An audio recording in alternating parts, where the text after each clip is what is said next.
Hello guys, welcome back to my YouTube channel ancient Gurukul Ayodhya. तो कैसे हैं आप सब? आशा करती हूँ कि आप लोग बहुत अच्छे होंगे।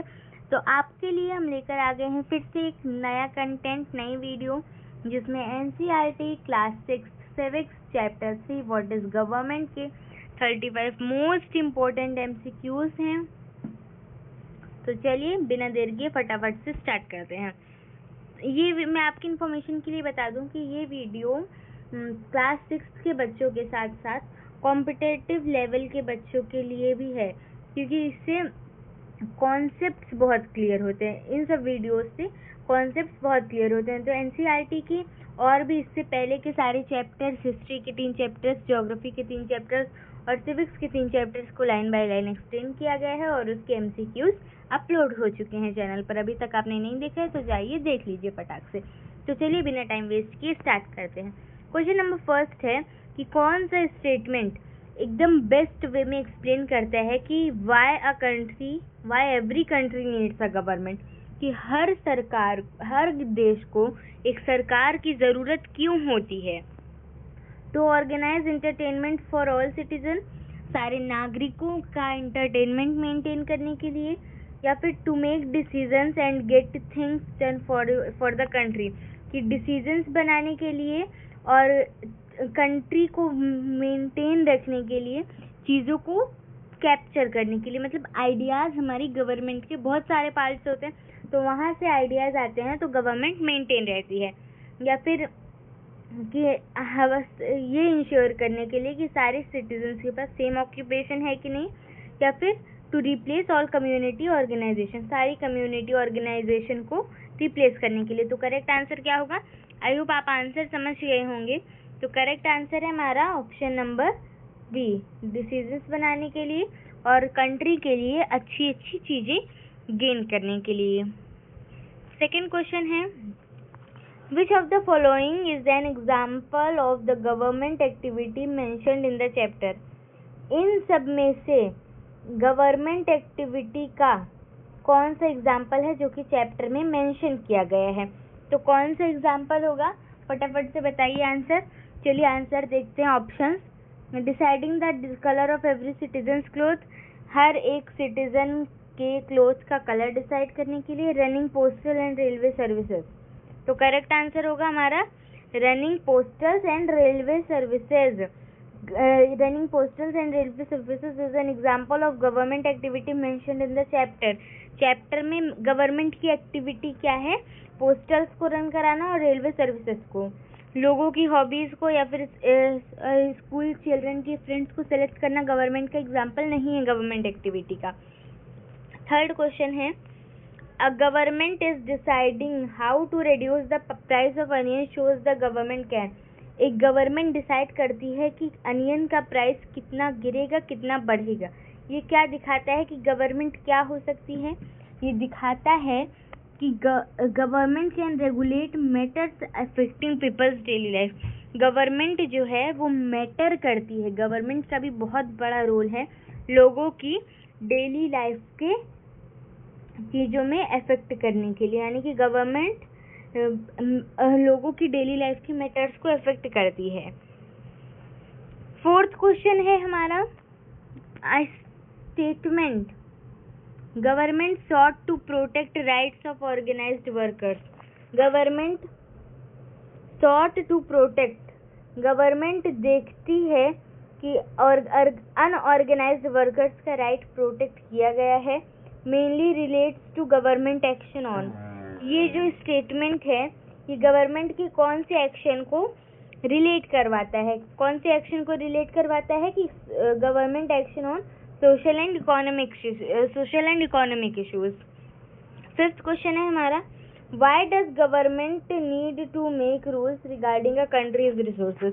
कंट्री के रिसोर्सेज के लिए गवर्नमेंट को रूल्स बनाने की ज़रूरत ही क्या है? अगर गवर्नमेंट ना बनाए तो क्या नहीं चल सकता? क्यों ज़रूरत है? Because so that the resources can be controlled and people can feel secure. Resources एक कंट्रोल में रहें और लोग सिक्योर रहें। ये ना लगे कि अब अगर रिसोर्सेज सिक्योर में नहीं रहेंगे तो कोई बहुत ज़्यादा ले लेगा, कोई कम ले लेगा। सिक्स्थ क्वेश्चन है, according to the chapter government work at 3 levels in India. Work at which 3 levels in India? Government कौन से 3 लेवल्स में काम करती है इंडिया में? कौन से 3 लेवल पे काम करती है government? Local, state and national. Local government होती है, स्टेट गवर्नमेंट होती है, नेशनल गवर्नमेंट होती है। आगे चल के आप नेशनल गवर्नमेंट को यूनियन गवर्नमेंट पढ़ेंगे या फिर सेंट्रल गवर्नमेंट। 7th क्वेश्चन है, कौन सा गवर्नमेंट का लेवल ये पूरी कंट्री के लिए कंसर्न किया गया है? लोकल लेवल यानी कि हमारे नगर निगम का या फिर हमारे गांव के क्षेत्र का, या फिर स्टेट लेवल की हमारे स्टेट में यूपी में हो गया, बिहार में हो गया, हमारे तमिलनाडु में, या फिर नेशनल लेवल यानी कि हमारे देश के स्तर पर, हमारी कंट्री के स्तर पर, या फिर विलेज लेवल। तो ऑफ कोर्स आपको ऑप्शंस देखकर पता चल गया होगा करेक्ट आंसर क्या होगा। करेक्ट आंसर है हमारा option number C, national level पर पूरी कंट्री की कंसर्न होती है। नेशनल लेवल देश के स्तर पर और इंटरनेशनल लेवल विश्व के स्तर पर, वर्ल्ड के कंसर्न में काम करती है। आप पूछेंगे मैम क्या वर्ल्ड की भी कोई गवर्नमेंट है? वर्ल्ड में गवर्नमेंट नहीं, वर्ल्ड में ऑर्गेनाइजेशन चलते हैं, जैसे यूनिसेफ हो गया, यूनेस्को हो गया, ये सारी चीजें वर्ल्ड के लेवल पे हैं, इंटरनेशनल लेवल पर हैं। और 8th क्वेश्चन है, if a government is dealing with an issue concerning the whole of Haryana. अगर कोई गवर्नमेंट पूरे हरियाणा के इश्यूज पे काम कर रही है, देन ये सबसे पहले कहाँ पे ऑपरेट किया जाएगा? अभी मैंने आपको बताया कि स्टेट लेवल का होगा, तो वो स्टेट लेवल के गवर्नमेंट मैनेज करेगी, किसी स्टेट में होगा। तो करेक्ट आंसर है हमारा option number B, state level. 9th question है, which of the following best describes the relationship between laws and government? इन चारों में से कौन से स्टेटमेंट लॉज और गवर्नमेंट यानी कि कानून और सरकार के रिलेशनशिप को बेस्ट वे में डिस्क्राइब करता है? बताइए। चलिए ऑप्शंस देखते हैं। Citizens can ignore laws they dislike. अगर लोगों को लॉ पसंद नहीं आए तो वो लॉज को इग्नोर कर देंगे। जैसे अगर कोई चोर है, उसे ये लॉ पसंद नहीं आया कि चोरी करना गुनाह है, तो वो उसको इग्नोर कर देगा। कट only courts make every law. केवल कोर्ट्स ही लॉ बनाएंगे, बिल्कुल गलत option. Laws are optional for government के लिए लॉज ऑप्शनल है। सरकार का जो मन करे वो कर लेगी, सरकार का चोरी करने का मन करेगा कर लेगी। सरकार के भी लॉ से बाधित है, सरकार भी लॉज के ऊपर ही काम करते हैं। इनफैक्ट सरकार लॉज बनाती है और उनके पास पावर होती है उस लॉ को इन्फोर्स करने की। लिखा है फर्स्ट स्टेटमेंट में, government makes laws and has the power to enforce them. तो करेक्ट आंसर है हमारा option number A, government make laws and has power to enforce them. 10th question है, why is power to make laws not very successful unless the government can enforce its decision? तो इसका answer क्या होगा? Question कह रहा है why is power to make laws not very useful. Laws बनाने की पावर यूजफुल नहीं होगी कब? जब गवर्नमेंट अपने डिसीजंस का इन्फोर्स नहीं करेगी। तो इसका आंसर क्या होगा? People would have no reason to follow the laws. तब लोगों के पास कोई कारण ही नहीं बचेगा लॉज को फॉलो करने का। अगर गवर्नमेंट अपना काम नहीं करती है तो लोग लॉ क्यों फॉलो करेंगे? समझ में आ गया? आई होप आपको ये क्वेश्चन एकदम अच्छे तरीके से। अब आ जाते हैं 11th क्वेश्चन पर। A law requiring drivers to have a licence illustrates that government. एक लॉ ऐसा है कि ड्राइवर को लाइसेंस कैरी करना होगा। ये गवर्नमेंट के किस चीज को इलस्ट्रेट कर रही है? क्या है? Create rules for public safety and enforce them. ये गवर्नमेंट का ये बता रही है कि गवर्नमेंट रूल्स बना सकती है पब्लिक के लिए और उन्हें लागू भी कर सकती है। 12th क्वेश्चन है, if a person believes that law is not being followed. अगर कोई पर्सन बिलीव करता है कि लॉ को फॉलो नहीं करेंगे, विच institution may give orders about what should be done. तो कौन सा इंस्टीट्यूशन ऑर्डर देगा कि क्या करना चाहिए? क्या स्पोर्ट क्लब देगा? अगर कोई कह रहा है मैं लॉ नहीं फॉलो करूंगा तो स्पोर्ट क्लब कहेगा कि नहीं तुम्हें फॉलो करना है। कोर्ट देगा, स्टेशन देगा, या फिर न्यूज़पेपर ऑफिसर? तो ऑफ कोर्स बहुत सा कॉमन सेंस है, छोटा सा। ये एक कोर्ट ही एक ऐसा इंस्टीट्यूशन है जो कि बिलीव करेगा कि लॉ को फॉलो नहीं करोगे तो उसके ऊपर कार्यवाही की जाएगी। 13th क्वेश्चन है, if someone is denied a job because of religion और caste and claims that law is not being followed. अगर कोई जॉब करने से मना कर रहा है रिलीजन या फिर कास्ट की वजह से, तो यह और क्लेम करता है कि लॉ फॉलो नहीं किया जा रहा है, तो the chapter says the person में, तो हमारा चैप्टर कहता है कि पर्सन क्या हो सकता है, पर्सन को क्या करना होगा। तो पर्सन को कोर्ट में उसे अपनी हाजिरी देनी होगी। अगर कोई लॉ नहीं फॉलो करता है तो उसे कोर्ट में अपनी हाजिरी देनी पड़ती है। 14th क्वेश्चन है, डेमोक्रेसी में who gives the government the power to make decisions and enforce law. Democracy में गवर्नमेंट को कौन पावर देता है कि वो डिसीजंस बनाए और लॉज को इन्फोर्स करे। तो डेमोक्रेटिक कंट्री आप लोग जानते हैं, डेमोक्रेसी मतलब क्या होता है, to the people, by the people, of the people. तो इसका करेक्ट आंसर है हमारा ऑप्शन नंबर बी। पीपल ही उन्हें डिसीजन देती है, पीपल ही उन्हें चूज करती है कि वो लॉज बनाए और डिसीजंस ले। 15th क्वेश्चन है, how do people in a democracy generally choose the person who form the government. Democratic country में लोग यह कैसे चूज करते हैं कि यह पर्सन गवर्नमेंट को चलाएगा, किस चीज के थ्रू चूज करते हैं। तो मिलिट्री सिलेक्शन के थ्रू, या फिर मोनार्क के अपॉइंटमेंट में थ्रू, या फिर इनहेरिटेंस के थ्रू, या फिर इलेक्शंस के थ्रू। तो करेक्ट आंसर होगा इलेक्शंस के थ्रू। अब मोनार्की, इनहेरिटेंस या फिर मिलिट्री सिलेक्शन जैसा कोई टॉपिक नहीं बचा है। पहले के टाइम में मोनार्की वगैरह होती थी, अभी भी एक आध कंट्री में है, ब्रिटेन वगैरह में मोनार्क सिस्टम है। नेक्स्ट क्वेश्चन है हमारा, why must a democratic country explain its action and defend its decision to the people. यह ज़रूरी क्यों है कि एक डेमोक्रेटिक कंट्री अपने एक्शंस को एक्सप्लेन करे और लोगों के डिसीजंस को डिफेंड करे। ये चीज़ें क्यों ज़रूरी हैं? तो इसलिए ज़रूरी हैं क्योंकि लोगों ने ही उन्हें पावर दी है। अगर मैंने तुम्हें पावर दी है, अगर मैंने आपको पावर दी है, तो क्या आप मेरी बात नहीं मानोगे? तो उसी तरीके से पीपल्स ने गवर्नमेंट को पावर दी है, तो गवर्नमेंट को इनकी बात माननी ही होगी। अगर ये नहीं रहेंगे तो ये कभी नहीं हो सकता। तो करेक्ट आंसर होगा कि लोगों ने ही इनको इलेक्शंस के थ्रू पावर्स प्रोवाइड की हैं।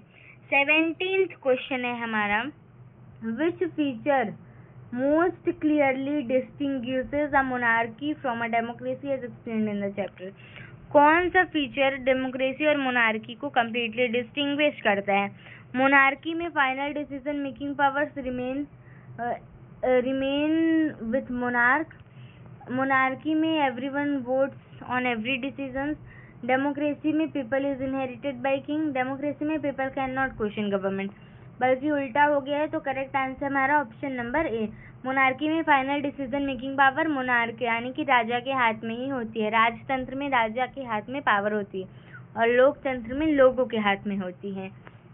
18th है, अ मोनार्क में discuss matters with a small group but ultimately.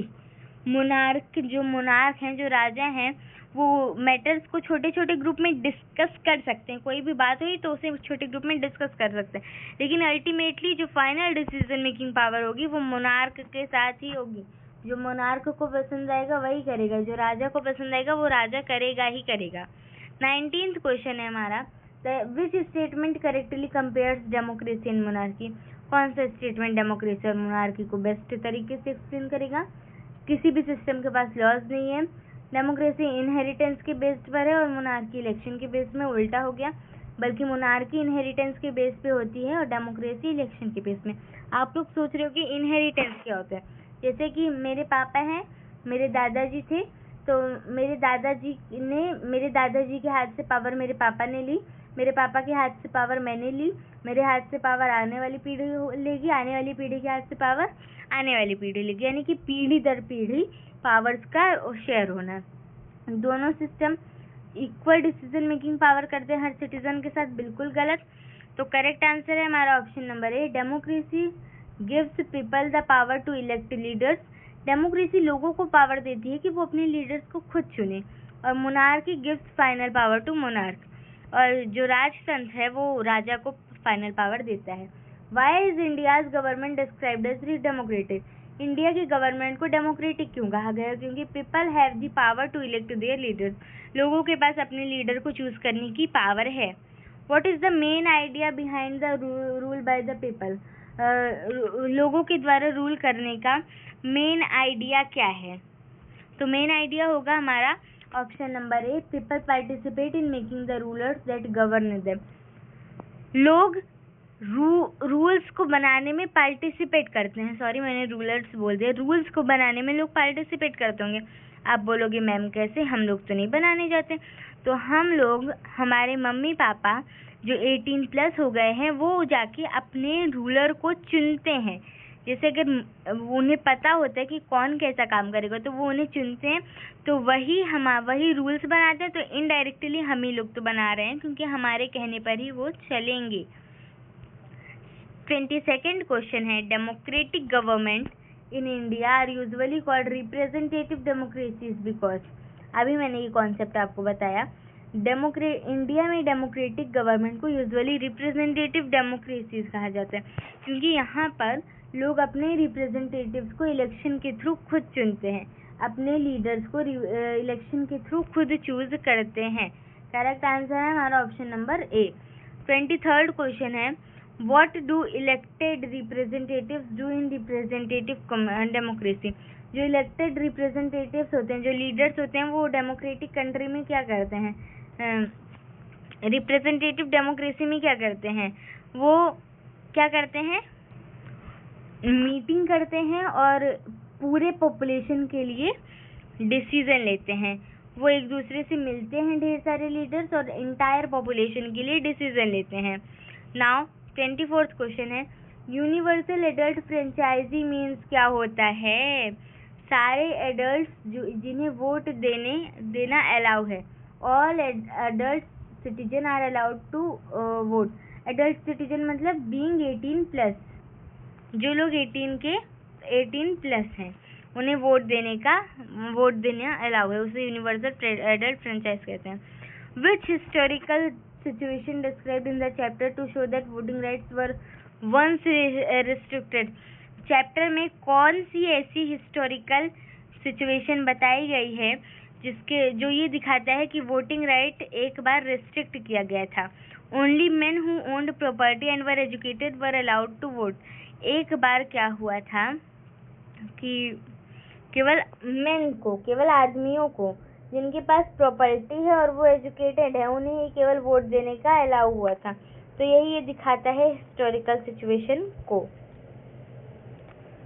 Now come to the next question, before independence, आज़ादी के पहले, why did many people demand voting rights for all adults in India? क्यों बहुत से लोग डिमांड कर रहे थे वोटिंग राइट्स का इंडिया में? Because they believed all adults should have a say in deciding the country's future। क्योंकि सारे एडल्ट्स के पास एक सेंस है फ्यूचर, कंट्री के फ्यूचर को डिसाइड करने का। तो correct answer is option number A. Now 22nd question is, what does chapter indicate about Gandhi ji's view on voting rights? Gandhi ji के व्यू वोटिंग राइट का, गांधी जी का व्यू चैप्टर में क्या इंडिकेट करता है? मतलब गांधी जी का क्या व्यू था वोटिंग राइट्स को लेकर? सिंपली ये पूछ रहा है कि he opposed the idea that wealth should determine who gets the vote. उन्होंने इस आइडिया का अपोजिशन किया कि जो लोग पैसे वाले हैं केवल उन्हें ही वोट देने का अधिकार मिले। उन्होंने यही ऑप्शन नंबर ए का वो किया, मेनली विरोध किया। बाकी किया तो उन्होंने और भी चीजों का था, लेकिन जो चैप्टर में दिया गया है वो हमें यही था। Now next question is, why was the struggle of women for voting rights important? जो वुमेन हैं, जो औरतें हैं, उनका स्ट्रगल वोटिंग राइट को लेकर इम्पोर्टेंट क्यों है? Because it challenged the idea that women were incapable of making political decisions, क्योंकि ये उस आइडिया को चैलेंज करता है कि जो वुमेन हैं वो अनएबल हैं, अनकेपेबल हैं, इनकेपेबल हैं पॉलिटिकल डिसीजंस को लेने में। तो करेक्ट आंसर है हमारा option number A. A is our correct answer. Now 29th question is the term suffrage in the chapter is associated with. Suffrage means क्या होता है? बहुत ही अच्छा क्वेश्चन है, मोस्ट इम्पोर्टेंट क्वेश्चन है। स्टार मार्क करेंगे इस पे कि सफरेज मतलब क्या होता है। सफरेज मतलब राइट टू वोट होता है। यूनिवर्सल एडल्ट फ्रेंचाइजी मतलब भी राइट टू वोट, और सफरेज मतलब भी राइट टू वोट होता है। Now come to the next question. Which statement about the women's suffrage movement is supported by the chapter? Chapter में कौन सा ऐसा स्टेटमेंट दिया गया है जो कि वुमेन सफरेज यानी कि वुमेन जब वोट का डिमांड कर रही थी उस मूवमेंट को सपोर्ट कर रहा है। Women organised and demanded the rights of vote. Correct answer option number A, women organise करती थी और राइट टू वोट को डिमांड करती थी। 31st क्वेश्चन है हमारा, according to chapter the women in USA got right to vote in. Chapter के according USA में वुमेन्स को राइट टू वोट कब मिला था? यूएसए में वुमेन्स को राइट टू वोट 1920 में ही मिल गया था। 1920 में वुमेन्स को राइट टू वोट मिला था। 32 क्वेश्चन है कि according to chapter women in UK got the right to vote on the same terms as man. Chapter के अकॉर्डिंग यूके में वुमेन्स को राइट टू वोट कब मिला था? मैन के सेम टर्म में ही। कब मिला था? 1928 में। 33 question, which of the following is not presented as a responsibility of government in this chapter. इन चारों में से कौन सी चीज ऐसे, कौन सा स्टेटमेंट है जो कि रिस्पॉन्सिबिलिटी ऑफ गवर्नमेंट को शो नहीं कर रहा है? तो क्या होगा ऑप्शन नंबर, स्टार्टिंग से पढ़ते हैं। Protecting the country's boundaries, country की बाउंड्री को प्रोटेक्ट करना, ये तो है responsibility. Maintaining peaceful relationship with other countries, ये भी रिस्पॉन्सिबिलिटी है, दूसरी कंट्रीज के साथ रिलेशनशिप मेंटेन रखना।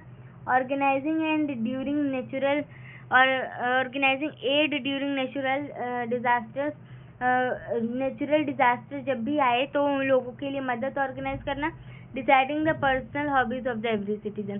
करेक्ट आंसर ये होगा, ये चीज़ें गवर्नमेंट की रिस्पॉन्सिबिलिटी नहीं है। लास्ट सेकंड क्वेश्चन आते हैं, व्हेन अ सुनामी और earthquake occurs the government mainly. जब सुनामी या फिर अर्थक्वेक आता है तो गवर्नमेंट एड को ऑर्गेनाइज करती है and assistance for affected people. Government मदद को ऑर्गेनाइज करती है और जो लोग अफेक्टेड रहते हैं, जो हार्मफुल हो जाते हैं, जो जिनकी चोट वगैरह आ जाती है, उनके लिए प्रॉपर असिस्टेंस प्रोवाइड करती है। Now last question of the chapter is कि which conclusion is best supported by the chapter as a whole. पूरे चैप्टर में कौन सा ऐसा कंक्लूजन है जो कि चैप्टर को बेस्ट वे में डिस्क्राइब करता है? Government affects many areas of people's life through decision, laws and public services. Government बहुत से लोगों की जिंदगी को अफेक्ट करती है डिसीजंस, लॉज और पब्लिक सर्विसेज से। कई जगह पे मारपीट होती थी, वहाँ पे गवर्नमेंट ने अपना रोल दिखाया। बहुत से ऐसे एग्जाम्पल से मैंने आपको एक एग्जाम्पल दिया। और जैसे जहाँ पे पानी की सुविधा नहीं होती थी वहाँ पे गवर्नमेंट ने पानी सप्लाई करी, बिजली की सुविधा नहीं होती थी वहाँ पे गवर्नमेंट ने बिजली की सुविधा करी। तो ऐसे ही चैप्टर हमारा एंड होता है विथ लॉट्स ऑफ MCQs, यहाँ पे आंसर्स मिले हैं। मैंने आपको बहुत ही इंपॉर्टेंट MCQs कराए। जाते जाते वीडियो को लाइक कीजिएगा, चैनल को सब्सक्राइब कीजिएगा और अपने सभी फ्रेंड्स तक शेयर कीजिएगा ताकि वो भी आपके तरीके स्मार्ट बन सके। तो चलिए मिलते हैं नेक्स्ट वीडियो में। Thank you, bye bye.